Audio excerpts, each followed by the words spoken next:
সুপ্রিয় দর্শক, আপনারা দেখতেই পাচ্ছেন পাকচং ওয়ান হাইব্রিড ঘাস দ্বিতীয়বার কেটেছি, তাতেই কতটা ফলন হয়েছে আপনারা দেখতেই পাচ্ছেন।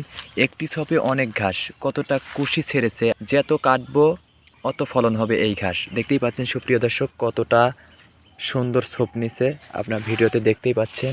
কয়টা করে ঘাস বের হয়েছে একটি ছোপে, প্রতিটা একটি না, প্রতিটা ছোপে একই অবস্থা, দেখতেই পাচ্ছেন ভিডিওতে। সুপ্রিয় দর্শক, পাকচং ওয়ান হাইব্রিড ঘাস এতটাই ফলন হয়, একটি ছোপ কাটলে আপনি দুই বেলা একটি গরুকে দুই বেলা খাবার দিতে পারবেন। সুপ্রিয় দর্শক, ভিডিওতে দেখতেই পাচ্ছেন কতটা বাম্পার ফলন। যাদের এই ঘাসে কাটিং লাগবে অবশ্যই স্ক্রিনে থাকা নাম্বারে যোগাযোগ করবেন। আপনারা দেখতেই পাচ্ছেন কাটিংয়ের মান কতটা ভালো। যাদের লাগবে অবশ্যই স্ক্রিনে থাকা নাম্বারে যোগাযোগ করবেন। আমরা কুরিয়ারের মাধ্যমে বাংলাদেশের সকল স্থানে পৌঁছে দিয়ে থাকি। সবাই ভালো থাকবেন। আল্লাহ হাফেজ।